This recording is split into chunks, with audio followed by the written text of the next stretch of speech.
উপন্যাস পরিচিতি। উপন্যাসের নাম আমি তোমাকে খুঁজে বের করব। লেখক নোমরহীন।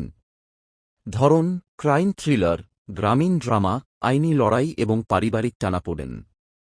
প্রধান চরিত্রসমূহের পটভূমি।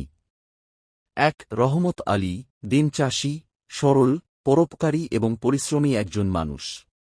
চেয়ারম্যানের এক অন্ধকার অপরাধ ঢাকতে যাকে বলির পাঁঠা বানানো হয়।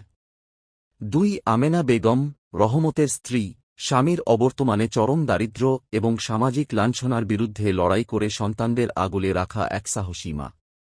৩. রফিক, বড় ছেলে, বাবার জেলে যাওয়ার পর সংসারের হাল ধরতে গিয়ে পিষ্ট হওয়া এক যুবক।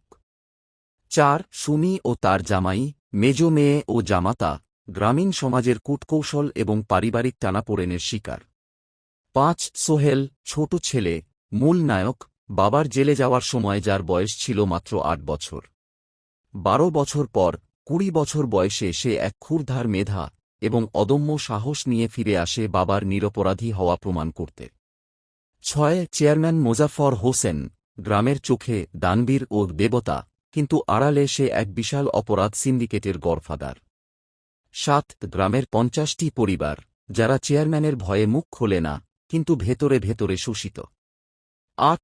দুর্নীতিবাজ সিন্ডিকেট, ১০ ডিভিশন, ১২ জন চতুর আইনজীবী, ৪ জন উচ্চপদস্থ বিচারক এবং স্থানীয় থানার ওসি সালাউদ্দিন। অধ্যায় ১. শান্ত গ্রামে ঝড়ের পূর্বাভাস। নমুনা। বিকেলের সূর্যটা যখন ছৈলমপুরের বিলের পানিতে রক্তিম আভা ছড়াচ্ছিল, রহমত আলী তখন তার শেষ চটের বস্তাটা মাথায় তুলছিল। কপালে জমে থাকা ঘামটা গামছা দিয়ে মুছে সে একটা দীর্ঘশ্বাস ফেলল। এ বছর ধানের ফলন ভালো হয়েছে। ঘরে ফিরলেই আমেনা গরম ভাতের সাথে পুঁটি মাছের চচ্চড়ি দেবে। ছোট ছেলে সোহেলটা নিশ্চয়ই লণ্ঠনের আলোয় বই নিয়ে বসেছে। ঠিক তখনই গ্রামের মেঠো পথ ধরে ধুলো উড়িয়ে এসে থামল পুলিশের একটা জিপ।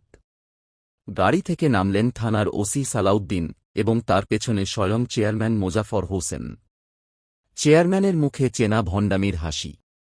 তিনি রহমতের কাঁধে হাত রেখে বললেন, রহমত, তুমি তো আমার নিজের ভাইয়ের মতো। কিন্তু আইন তো আর ভাই চেনে না। তুমি এই কাজটা না করলেও পারতে। রহমত আকাশ থেকে পড়ল। কিসের কাজ, চেয়ারম্যান সাহেব? আমি তো কিছু জানি না, ওসি সালাউদ্দিন কড়া গলায় বললেন। বেশি কথা বলবেন না রহমত মিয়া। গত রাতে সদরের বড় ব্যবসায়ী খুনের মামলার প্রধান আসামি আপনি।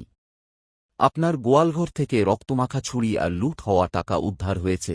মিথ্যা, সব মিথ্যা, চিৎকার করে উঠল রহমত। গ্রামের ৫০টি পরিবারের মানুষ ততক্ষণে সেখানে জড়ো হয়েছে। কিন্তু চেয়ারম্যানের দিকে তাকিয়ে সবাই ভয়ে চোখ নামিয়ে নিল। কেউ একটা কথাও বলল না। রহমতকে যখন হাতকড়া পরিয়ে গাড়িতে তোলা হচ্ছিল, তখন ৮ বছরের ছোট ছেলে সোহেল কেবল মায়ের আঁচল ধরে কাঁপছিল। কিন্তু তার চোখ দুটো ছিল ওসির কোমরের রিভলভার আর চেয়ারম্যানের কুটিল হাসির ওপর স্থির। সে মনে মনে বলছিল, আমার বাবা চোর না, আমার বাবা খুনি না। আমি বড় হব বাবা। আমি তোমাকে খুঁজে বের করবই। অধ্যায় ২. সাজানো মঞ্চ ও আদালতের প্রহসন। সকাল ১০টা। জেলা দায়রা জজ আদালত প্রাঙ্গণ। রহমত আলীকে যখন প্রিজন ভ্যান থেকে নামানো হল, তার পরনে তখন ধুলোবালি মাখা সেই ছেঁড়া লুঙ্গি আর ফতুয়া। সে হন্যে হয়ে খুঁজছিল তার পরিবারকে।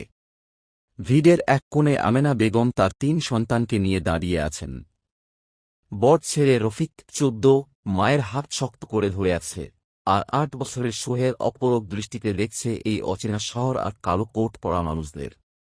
আদালত কক্ষে কাঠগড়ায় দাঁড় করানো হল রহমতকে। তার পক্ষে লড়ার মতো কোনো আইনজীবী নেই।